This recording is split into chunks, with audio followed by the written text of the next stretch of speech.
Bonjour à tous. Bonjour, bonjour Thomas. Bonjour Lorraine. Du coup, je t'ai envoyé un mail. Ouais. Voilà. C'est sur la dématérialisation des contrats de location.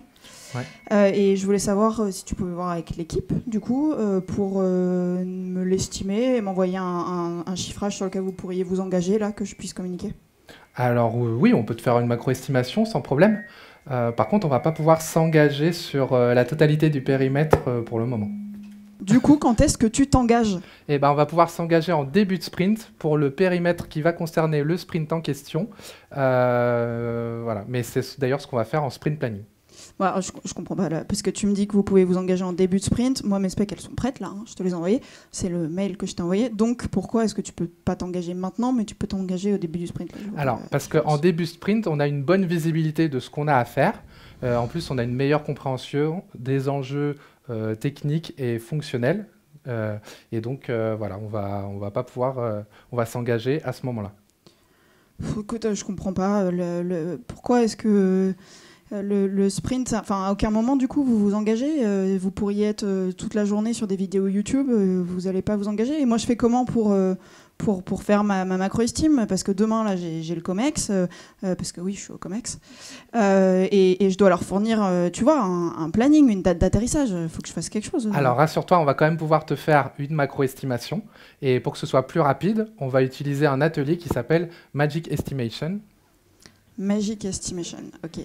Donc encore un de tes trucs de Scrum Master magique avec des baguettes magiques. Tu vas faire apparaître des chiffrages sur des post-it, ça va bien se passer. Alors, okay. C'est un atelier dans lequel on va réunir toute l'équipe. Et toi, en tant que product owner, je vais mettre là si ça ne sonne pas. Ouais. Toi, en tant que product owner, tu vas nous présenter tout ce que tu attends derrière tes fonctionnalités. Et l'équipe va pouvoir estimer ces fonctionnalités en les comparant les unes par rapport aux autres. À l'issue de l'atelier, tu devras avoir une bonne vision du budget dont on aura besoin. Par contre, ça restera une estimation et on affinera cette estimation à chaque sprint. Non, mais si ça reste une estimation, ça veut dire que vous vous engagez jamais. Donc, si vous vous engagez pas, vous pouvez être, encore une fois, vous pouvez regarder des vidéos là toute la journée et il n'y a pas de... C'est pareil, quoi, même combat à la fin de... Alors, on ne va pas s'engager sur le périmètre fonctionnel du projet. Par contre, on va s'engager sur une qualité de production. Alors, qu'est-ce que tu mets derrière qualité de production? Alors, on va s'engager déjà sur la qualité de ce qu'on va te livrer à la fin de chaque sprint, de manière aussi bien fonctionnellement que techniquement. Et on va aussi s'engager sur la qualité du travail de l'équipe. Et on va s'engager aussi sur la qualité de nos estimations. Écoute, tu fais bien comme tu as envie. Hein, c'est le COMEX qui va pas être content. Mais si, tu vas voir. Une fois qu'ils auront testé, ils pourront plus s'en passer, parce que ça leur donne une vision en temps réel de l'avancement effectif du projet.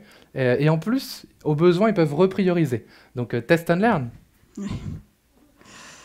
Ok, qu'est-ce que j'ai appris aujourd'hui? J'ai appris que l'équipe, elle ne peut pas s'engager sur un périmètre donné à une date donnée. J'ai appris aussi que l'équipe, en revanche, plutôt que de s'engager sur un périmètre ou sur quelque chose à livrer, elle peut s'engager sur une qualité de production.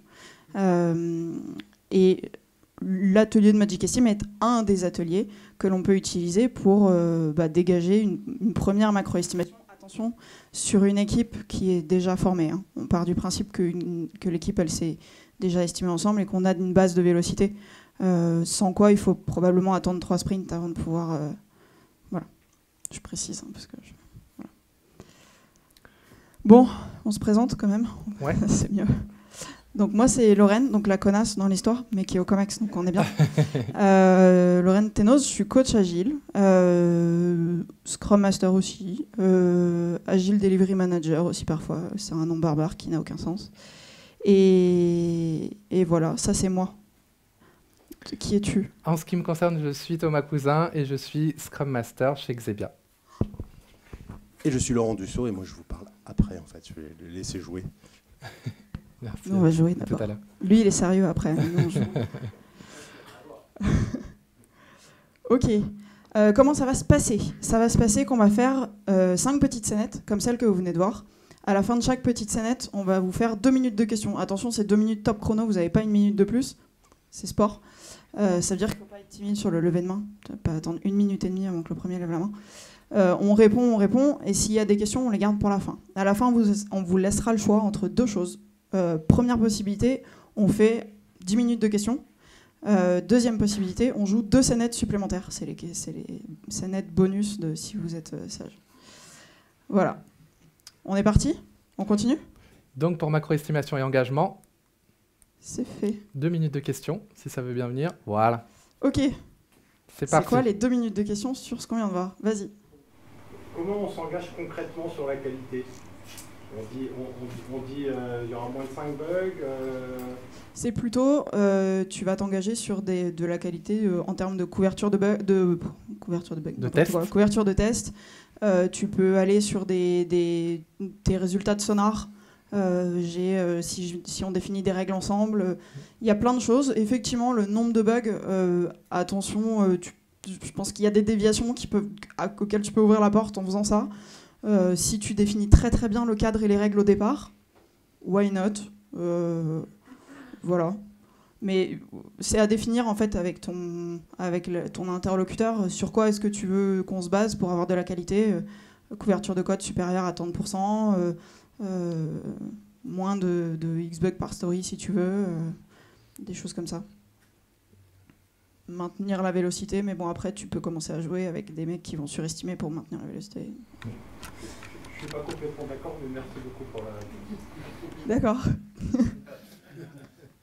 Est-ce qu'il y a d'autres questions? Vas-y. Si on demande l'espace en joueur, on te répondra. Il y a une autre scénette là-dessus. Du coup, je te propose de reposer ta question si on n'y a pas répondu à cette scénette. Est-ce que c'est valide dans un contexte régie et forfait?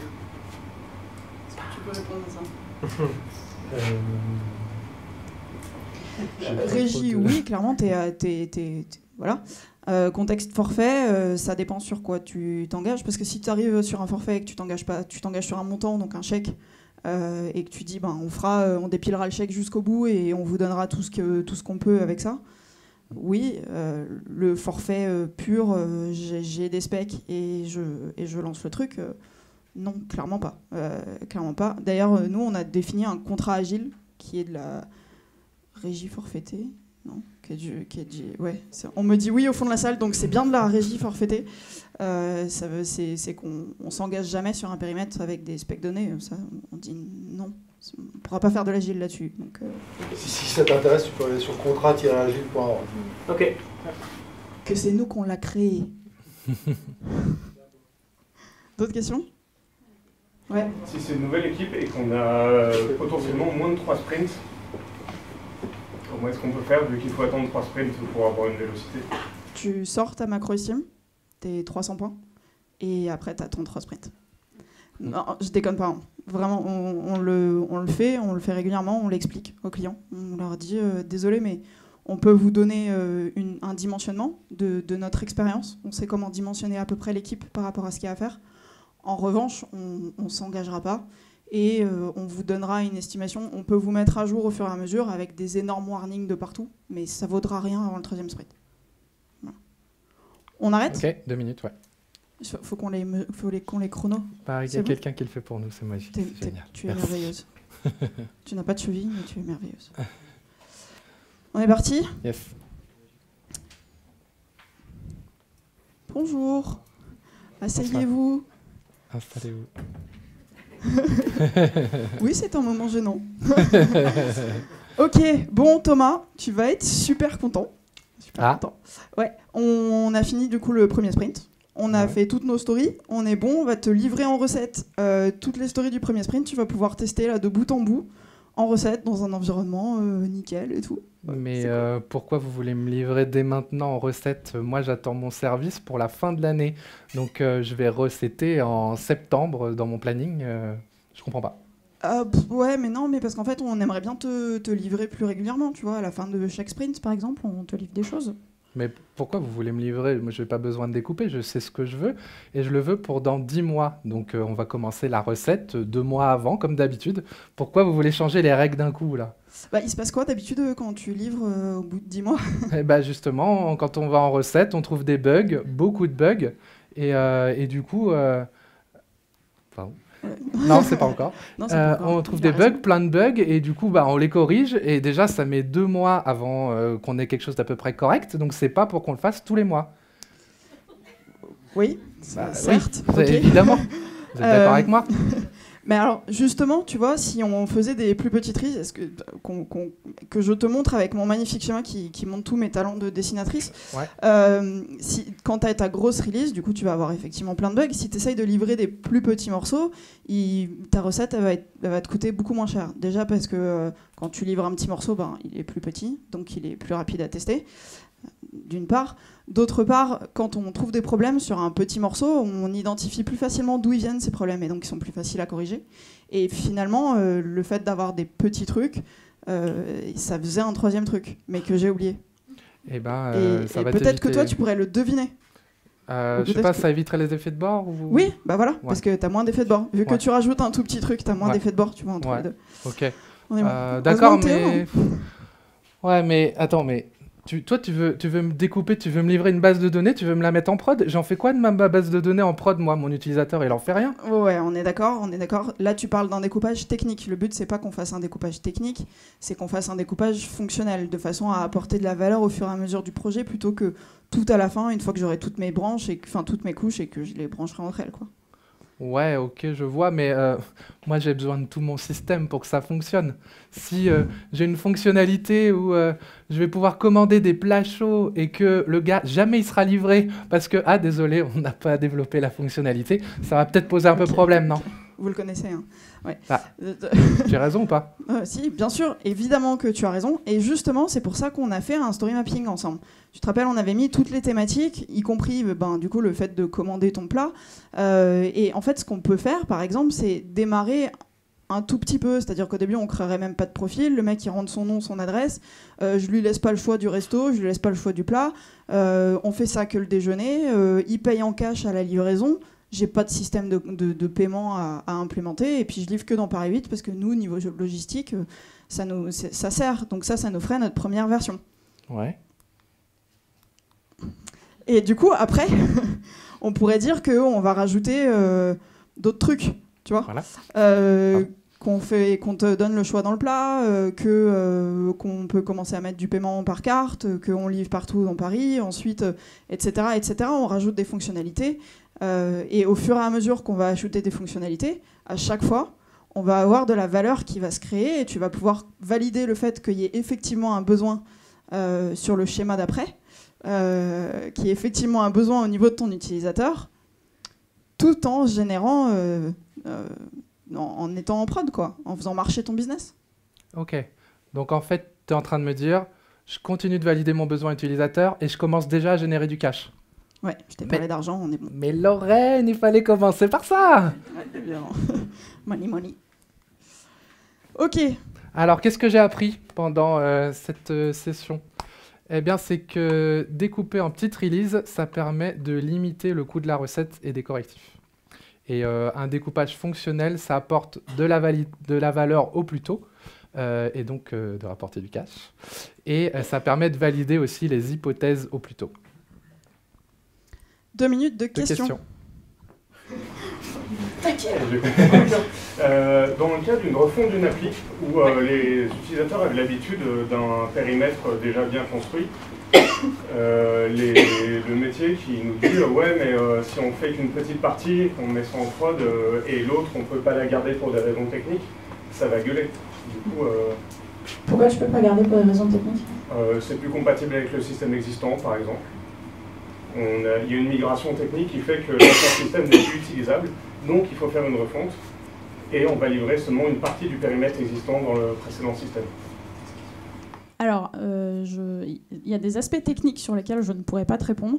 Maintenant, on l'a fait pas mal de fois, de débrancher juste des morceaux, de construire un espèce de passe-plat qui nous permettent d'isoler le côté métier, un petit peu comme une archi hexagonale, pour ceux qui connaissent. Tu isoles vraiment la partie métier, tu gardes juste ton plugin et après tu as juste à remplacer ton plugin.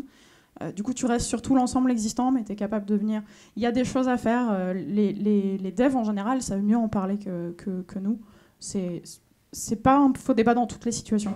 Et si techniquement, c'est pas possible d'isoler, parce que c'est Si le techniquement, cœur du c'est pas logiciel. possible d'isoler, tu ne peux pas découper et mettre en prod. Par contre, tu peux tester ailleurs. Et avoir le feedback sur ce qui est en train d'être créé.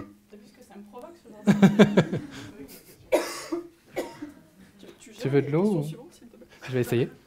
D'autres questions? Oh, que c'est merveilleux. C'est vraiment Team Spirit dans cette boîte. Est-ce qu'il y avait d'autres questions là-dessus? Je vais essayer, hein. Je ne suis pas encore coach. Mais... Oui, c'est vrai que t'es nul, t'as pas du tout le discours, jamais. Il n'y a pas d'autres questions sur cette partie découpage? Si. Là, dans l'exemple que vous preniez, les tests étaient faits une fois que les développements étaient finis et le sprint fini.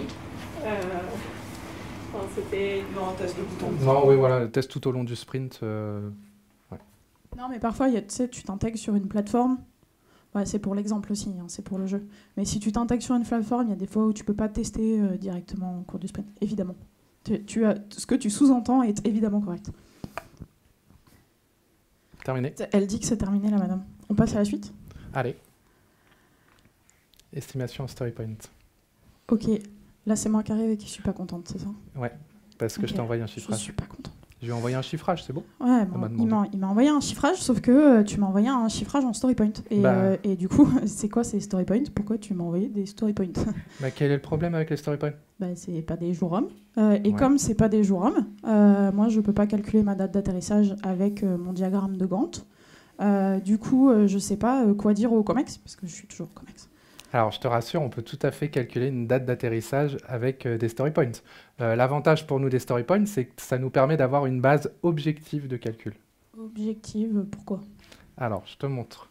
Admettons que tu as deux personnes qui ne courent pas à la même vitesse et qui vont parcourir la même distance. Et là, on leur demande combien de temps vous allez mettre pour parcourir cette distance. Bah, tu dis 30 minutes là. Et ben voilà, ils pourront pas se mettre d'accord, ils pourront pas être alignés, et non 30 minutes, c'est une moyenne, dans les deux cas, ce sera faux. Alors que si tu leur demandes beaucoup plus simplement quelle distance vous avez parcouru, là, ça devait devenir simple pour eux, ils vont tous pouvoir s'aligner derrière le chiffre de 5 km, et c'est ça qu'on essaie de faire avec les story points. On veut avoir une base de calcul objective, et derrière cette valeur, tout le monde peut s'aligner. Ok, super, vous êtes alignés. Moi, ça me dit pas quoi dire au COMEX pour la date d'atterrissage. Alors, on peut tout à fait calculer une date d'atterrissage. À partir de là, admettons qu'on a estimé toute une release à 300 points et qu'on a mesuré sur nos premiers sprints que notre capacité est de 30 points. Alors, on peut extrapoler, on peut dire qu'au bout de 10 sprints, on aura traité les 300 points de la release. Et du coup, je peux te répondre que ma date d'atterrissage sera dans 10 sprints. Donc là, c'est dans 10 sprints, la date d'atterrissage. C'est ça. On est bon. Ouais. C'est acté, tu t'engages là-dessus. On est dans 10 sprints, là. Alors, c'est ça. ce que Et je voulais. par contre, c'est quelque chose qu'on va affiner quand même à chaque sprint. Et donc, je t'encourage à donner à tes stakeholders les dernières valeurs à chaque sprint, puisqu'on va mettre le réel et on va réestimer le reste à faire pour te mettre à jour cette valeur, pour vérifier qu'on est bien sur les rails de 10 sprints ou si on finit avant ou après. Très joli ton schéma d'ailleurs. Tu crois que je peux le montrer ça au COMEX Mais bien sûr, comme je viens Ok. de te le dire, partage ça à ton COMEX et donne-leur surtout la dernière version à chaque fois. Ok, du coup, qu'est-ce que j'ai appris? L'estimation en story point, c'est le bien. Non, ça fait abstraction des disparités dans l'équipe. Si on a des équipiers qui sont un peu hétérogènes, donc qui n'ont pas forcément le même niveau ou la même expérience, ancienneté, ça nous permet de valider, de calculer globalement la capacité d'une équipe. Et du coup, cette capacité, qu'on appelle vélocité, on va pouvoir se baser dessus de façon empirique, calculer une date d'atterrissage. Voilà. Qui va changer au fur et à mesure qu'on a de l'historique de vélocité. Est-ce qu'on a des questions là-dessus? 2 minutes? Si on a plusieurs équipes qui travaillent sur le même produit, est-ce qu'il faut estimer de la même façon dans toutes les équipes ou pas? C'était la même réunion ce matin, en fait. Hein. Alors, on a des experts d'agilité à l'échelle dans la salle qui sauront mieux te répondre encore que moi. Il y a des moyens d'aligner tout le monde. On peut avoir des stories de référence qui sont communes. Je le regarde parce que j'ai super peur de la façon dont il va réagir à ce que je vais dire. Donc, c'est possible. Par contre, c'est pas toujours facile d'aligner des personnes qui font pas exactement la même chose. Généralement, la vélocité, c'est propre à une équipe. On ne cherche pas à avoir des vélocités homogènes entre les équipes. C'est valable dans le contexte de l'équipe. Enfin, du coup, ton WSJF, comment tu le fais? Ok, très bien. J'aurai mes propres questions à la fin des D'autres questions? Oui. Ouais. Dans un contexte agile, estimer, on va dire, les 300 points en tout début, c'était pas forcément toujours évident. Notamment au niveau des objections, parce que quelque part, bon, c'est plus un diagramme de vente, mais c'est quelque part quand même, on définit la quantité de travail vraiment au départ. D'où l'intérêt de vraiment de réestimer à chaque sprint le reste à faire, en fait. De mesurer la capacité à faire à chaque sprint, et aussi de réestimer le reste à faire pour s'assurer que ce qu'on a estimé de prime abord est bon. Alors, justement, pour cette phase initiale, est-ce qu'il y a des pratiques qui sont effectivement recommandées pour justement réussir quand même à avoir une certaine adhésion pour les adhésion par qui? Par les devs. Les devs?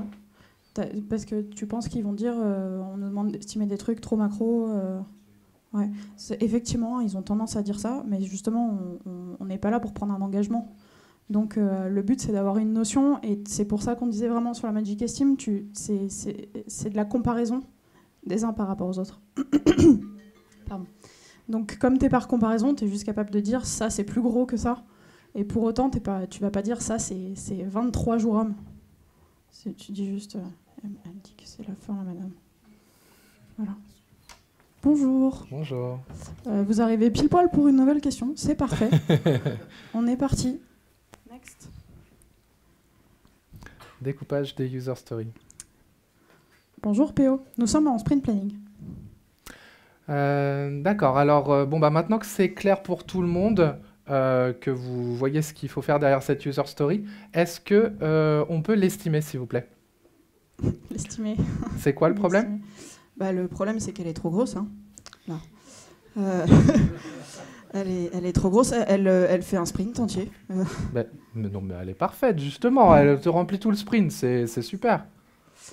Justement, comme elle remplit tout le sprint, le risque, c'est quand même qu'on n'arrive pas à la terminer dans le sprint, et que du coup, on n'ait rien à te montrer à la démo, quoi. Et puis alors là, adieu feedback rapide, on est mort.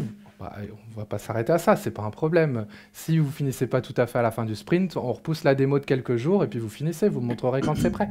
Oui. Alors, rappelle-toi, tu te rappelles le schéma sur les releases que je t'avais montré, qui montrait que quand on livrait régulièrement, on diminuait le coût de la recette. Ouais. En fait, c'est exactement pareil sur les stories. On a intérêt à pouvoir te livrer régulièrement, que tu testes au fur et à mesure tes stories, et ça va diminuer les problèmes, les corrections coûteront moins cher, et on sera aussi sur des... Voilà. Ouais, on limitera peut-être l'effet tunnel, ok. Oui, bon. voilà. Du coup, ok. Ce que je vous propose, c'est que vous la découpiez tous ensemble après, et puis vous me l'estimez maintenant, parce que moi j'ai besoin du chiffre, j'ai Codir demain. Ouais, je suis au Codir. Ouais, non, en fait, si on essaye de te l'estimer maintenant, ce sera, comme c'est hyper gros, c'est un peu comme quand on est en Magic Estimation, on peut te donner qu'un macro chiffrage, parce que on aura forcément des trous dans la raquette, des choses qu'on n'a pas vues. Donc notre chiffrage, il sera faux. Comme il sera faux, notre vélocité, elle sera fausse. Ta date d'atterrissage, elle sera fausse. Et puis comme on aura loupé des choses, on va forcément mettre en danger la release, quoi. Ah, c'est pour ça que ma date d'atterrissage que j'ai calculée, elle est complètement fausse. Okay. Ouais, parce que quand on a une vélocité instable, on ne peut pas se baser dessus pour calculer la date d'atterrissage. En plus, quand tu as des sprints avec une très forte valeur, mais surtout des sprints avec une très faible valeur, pour l'équipe, ils ont un peu l'impression d'avoir rien foutu. La motivation, c'est pas au top du top. Hein. Ok, alors non, ok, d'accord. Bon, j'ai compris. On va découper, pas de problème. Mais je veux que vous restiez tous motivés. On s'y met tous ensemble. On se la découpe, cette user story. Allez. Alors, qu'est-ce que j'ai appris? Que il faut découper les user stories. Ça permet d'estimer plus facilement et plus justement. Ça évite les effets tunnels. Ça lisse la vélocité de l'équipe et donc ça améliore la prédictibilité pour avoir une date d'atterrissage qui bouge pas trop. Et ça permet de récupérer un feedback rapide. Est-ce qu'il y a des questions là-dessus? Le poids maximum d'une story, si on est sur la chute de Fibonacci, on dit on prend rien qui est atteint 13, on prend rien qui est atteint 8. Ça dépend de ton équipe. Ouais, ça dépend de ce que c'est qu'un 13. Si tu as des équipes où un 13, c'est un truc normal, quasiment. Ouais. Parce qu'ils aiment bien avoir vraiment un niveau de détail. Si tu découpes en sous-tâches, souvent il y a des équipes, quand elles découpent en sous-tâches, elles peuvent avoir des choses qui atteignent une échelle vraiment très étendue. Et du coup, oui, en général, on a tendance à dire 13, faut découper, parce que c'est bien pour se figurer le truc. C'est un peu à taille humaine, quoi. Voilà. D'un point de vue cognitif, c'est facile de se dire, ok, 2, 3, 1, 2, 3, 5, 8, 13. Et 13, c'est gros. Mais c'est pas forcément... Du coup, je saurais pas te dire, faudrait voir par rapport à ton équipe ce que vous estimez comme étant trop gros. Plutôt que de fixer une limite sur le nombre de story points d'une story, c'est plutôt donner un nombre minimal de stories par sprint. On veut avoir au moins, au moins 5 stories dans le sprint, histoire que s'il y en a 2 qui n'arrivent pas au bout, on aura quand même au moins fait 60% de ce qu'on avait estimé.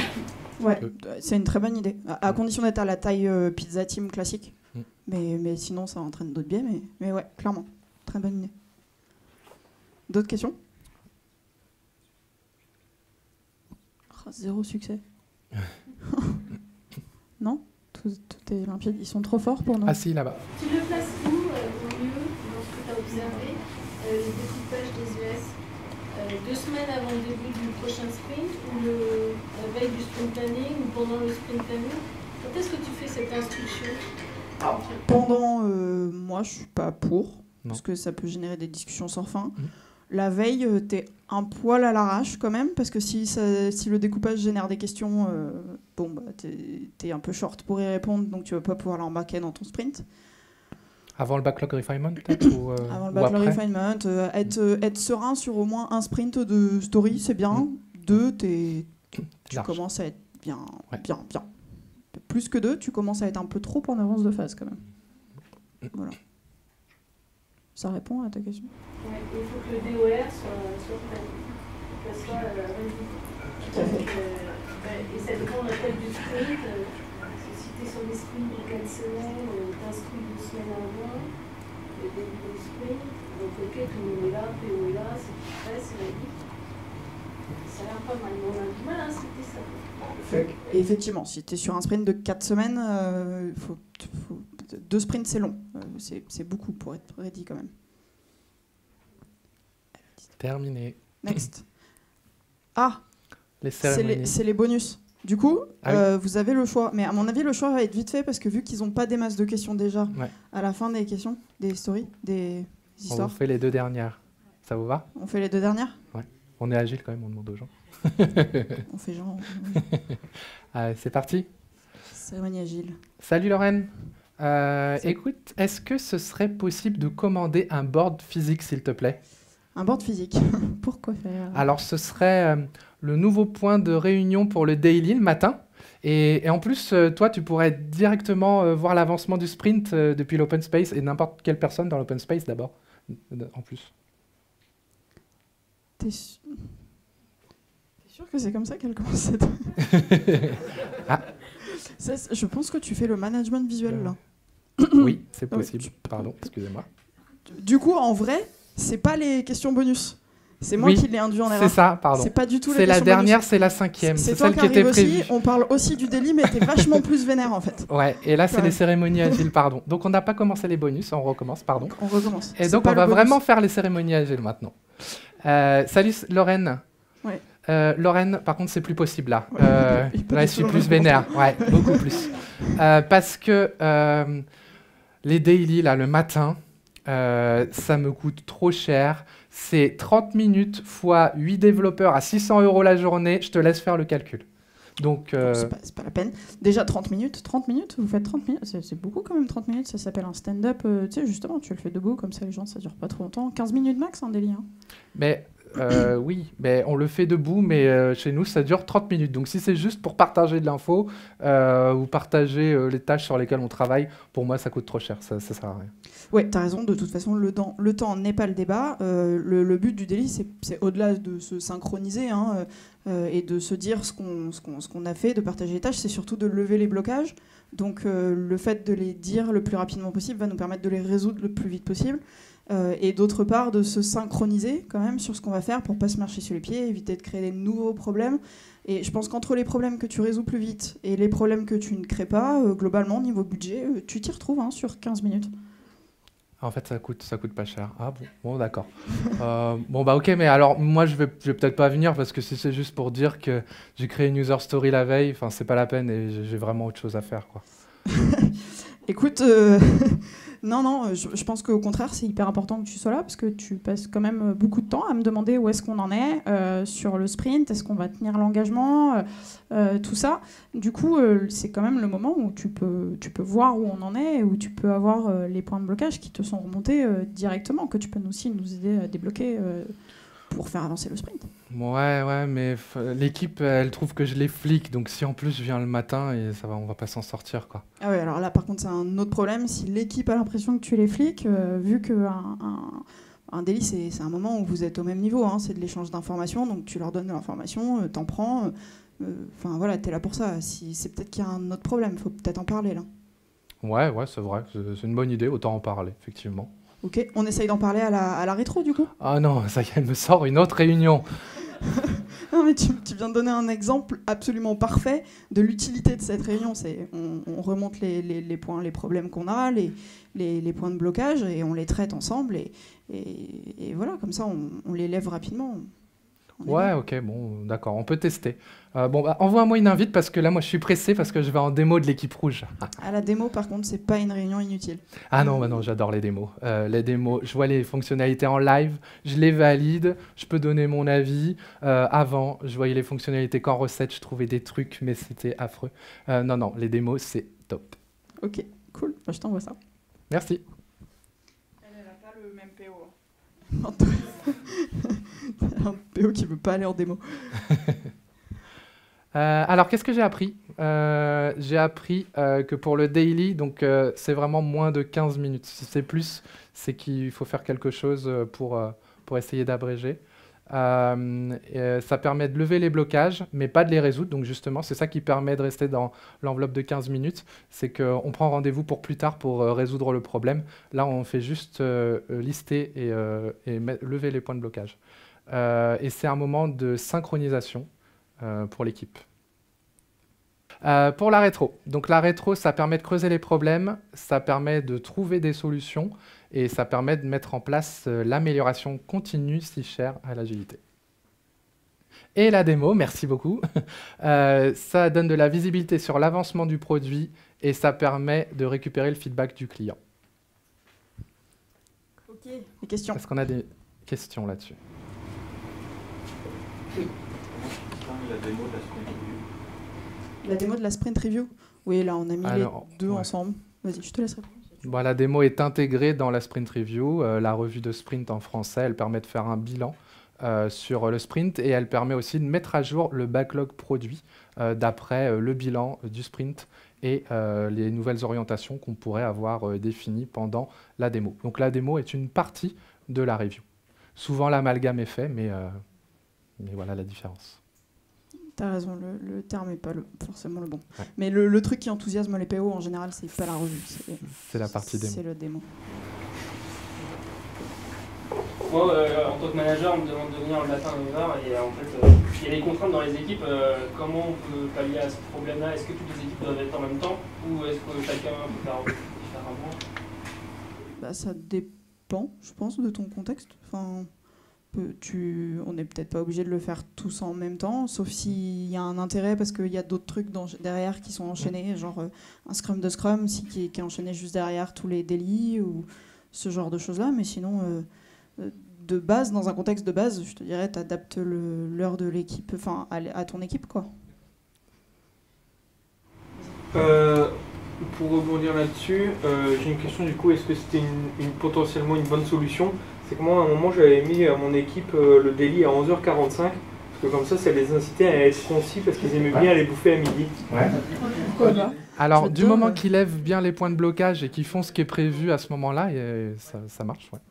Pourquoi pas. Si tu as les mêmes résultats, why not? Et enfin, moi, mon daily en ce moment, il est à 15h. Je suis sur une équipe où il y a des astreintes. Il me fait la grimace.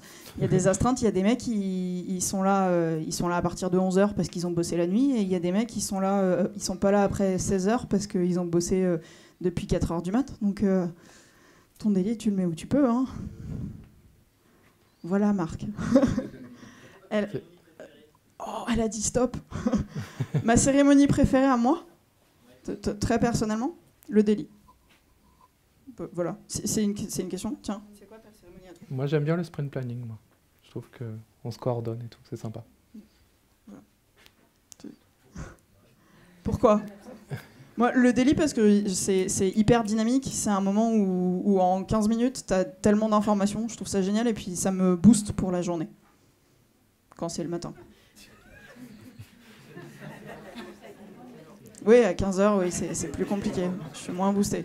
Bah écoute, c'est pas moi la plus importante dans cette équipe. Hein.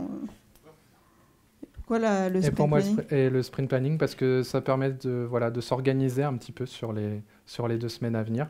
Et associé à la revue de sprint, je trouve que ça permet de prendre les choses qui ont été identifiées en priorité et ça donne de la visibilité à l'équipe sur ce que va être son objectif sur les 2 semaines. Et bien aussi. Elles sont toutes bien en fait, donc c'était quand même une question piège. C'est quoi votre cérémonie préférée?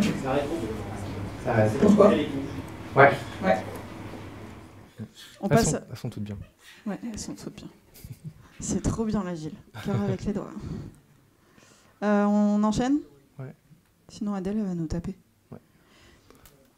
Du coup, tu voulais un board, non? Parce que tu m'as dit que tu voulais un board. Ah oui, s'il te plaît. Ouais, l'équipe voudrait un board physique. Mais pourquoi faire? Comme d'habitude, pourquoi faire? Ce serait le point de rendez-vous pour le daily. On se réunirait tous devant le board. Et puis, ça te permettrait à toi d'avoir une visibilité de l'avancement du sprint de n'importe où dans l'open space. Et d'ailleurs, à n'importe quelle personne dans l'open space, ce serait pas mal. Moi, j'en ai pas besoin. Hein. J'ai le board électronique pour ça. Oui, mais alors le board électronique, c'est vachement moins souple, alors que le board physique, ça te permet toutes les possibilités. Admettons que... tiens, je te montre. Admettons que tu as plein de personnes dans ton équipe. Et tu peux faire des avatars que tu peux vraiment personnaliser. Tu peux aussi afficher plein d'autres choses. Comme là en haut, tu peux afficher les règles de ta DOD ou alors tu peux afficher un petit calendrier avec les absences de ton équipe pendant le sprint. Donc voilà, c'est vraiment pratique. Ouais, je suis pas convaincu du tout. Je vois pas ce que ça m'apporte de plus que le board électronique. En plus, moi, ça me suffit, perso. Ouais, alors, mais à toi, peut-être, mais tu sais qu'il y a différents types de personnalités. Tu vas avoir les visuels, je te montre aussi. Les visuels, les auditifs, les kinesthésiques. Les personnes qui sont visuelles, elles vont retenir ce qu'elles voient. Les personnes qui sont plutôt auditifs, elles vont plutôt retenir ce qu'elles entendent, les conversations. Et les personnes qui sont kinesthésiques, elles vont plutôt retenir les mouvements, par exemple sur le board, ou alors le fait d'avoir une action physique. C'est ça qu'elles vont retenir. Et du coup, pour ces derniers, le board physique, il est essentiel pour qu'elles retiennent mieux les choses. Et du coup, un board physique, ça s'adresse vraiment à tous ces types de personnes. Écoute, ok. Du coup, je fais quoi? Je clôt les licences de l'outil électronique? Alors non, parce qu'on a quand même besoin de l'outil électronique.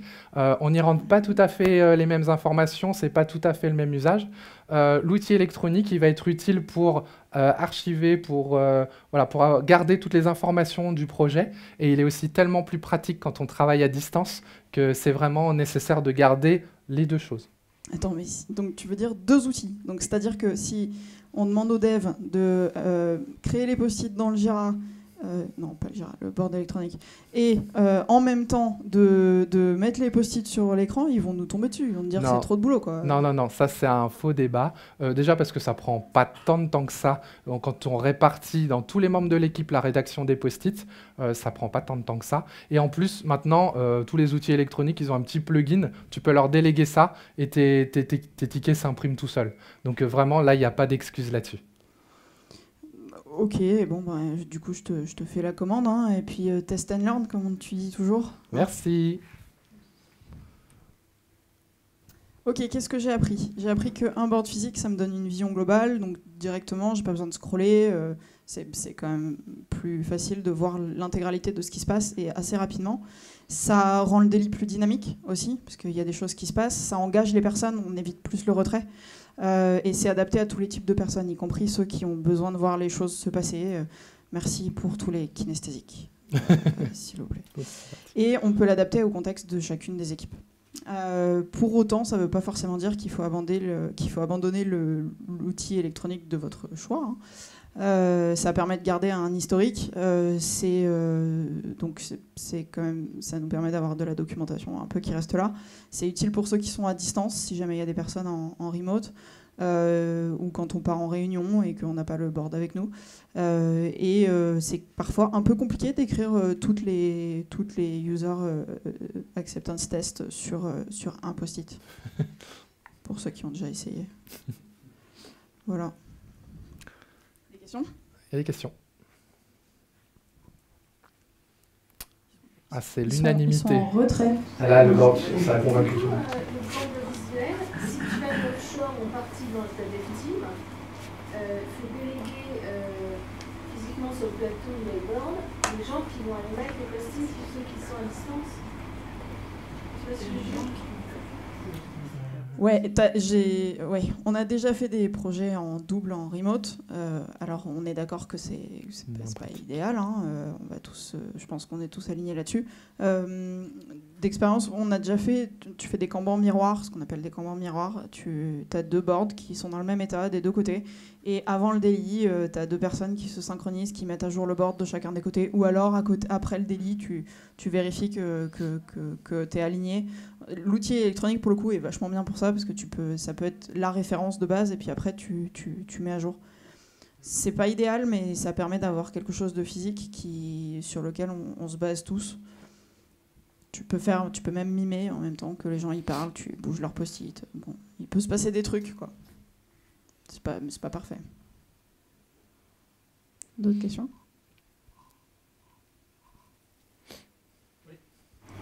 On fait comment quand il n'y a pas assez d'espace dans les murs et qu'on est trop nombreux? Je n'ai pas la solution là, je ne visualise pas ton espace. Si, en vrai, je visualise ton espace, tu es sur la team structure, c'est ça? Non, paye. Donc lui, il n'a pas d'espace. Bon, bah, je sais pas, tu peux acheter des boards. Typiquement, là, on achète un board. Tu peux avoir un board avec des roulettes. Tu le mets devant ta grille. Mais on trouve le moyen de faire. On se débrouille à la one again. Hein. D'autres questions? Continue. Spécialisation. Nous sommes à la machine à café et je suis une victime. Vous avez compris qu'elle était énervée là? Je suis triste. Putain, c'est le bordel là sur mon projet. Il y a Eric qui vient de me poser 2 semaines de vacances. Ah. Comme ça, direct. Du coup, moi, ça met mon projet 2 semaines en retard parce que c'est lui mon expert sur la démat. Ok, mais il n'y a pas quelqu'un d'autre qui peut le faire? Non, c'est lui mon expert sur la démat. C'est lui mon point de contact. C'est à lui qu'on a donné toutes les stories sur la démat depuis le début. Ah ouais. C'est lui qui gère, quoi. Ah ouais, je comprends. Ouais, chez nous, on ne fait pas trop la spécialisation. En fait, tout le monde traite tous les sujets. D'accord, mais je vois pas comment tu fais ça. Ça a aucun sens. C'est pas du tout optimal. Moi, j'ai un mec qui fait sur chaque projet. Je sais, j'ai mon point de contact. Je peux faire mon diagramme de Gantt avec chacun des projets qui se déroulent.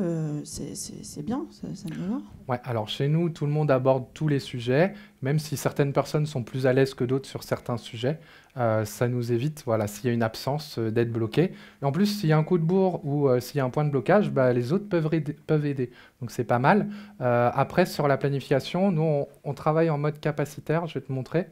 C'est-à-dire qu'on va mesurer la capacité de l'équipe complètement indépendamment des compétences de chacun. Et grâce à ça, on va mesurer la date d'atterrissage, la calculer. Le mec, il a quand même son burn down au café. Hein. Il faut toujours être équipé. Il est fort, il est fort. Bon, et du coup, comment tu passes d'une situation comme la mienne? Enfin, moi, je peux pas leur demander de passer du jour au lendemain je suis complètement spécialisé, totalement siloté, à une situation où ils font tous tout, comme sur ton équipe parfaite, là. Alors, t'inquiète pas, il y a plein de choses à faire. Déjà, ce que tu peux faire pour faire une petite montée en compétences, c'est d'estimer tous ensemble. Ça permet à tout le monde déjà de connaître un petit peu tous les sujets. Et puis après, si tu veux monter d'un cran, tu peux commencer à faire des revues de code croisées, où là, les gens vont vraiment se plonger dans le code de leurs collègues et vraiment monter en compétence sur les sujets. Et puis après, tu as la possibilité de faire du pair programming, où là, vraiment, tu vas avoir une bonne montée en compétence de tout le monde sur tous les sujets.